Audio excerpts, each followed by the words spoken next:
1. It teaches them about giving back. 1. It teaches them about giving back. 2. It keeps recipes in the family. 2. It keeps recipes in the family. 3. It boosts their self-confidence. 3. It boosts their self-confidence. 4. They'll learn to fend for themselves. 4. They'll learn to fend for themselves. 5. It gives you quality time together.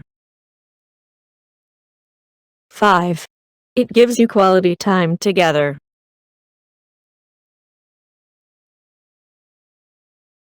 6.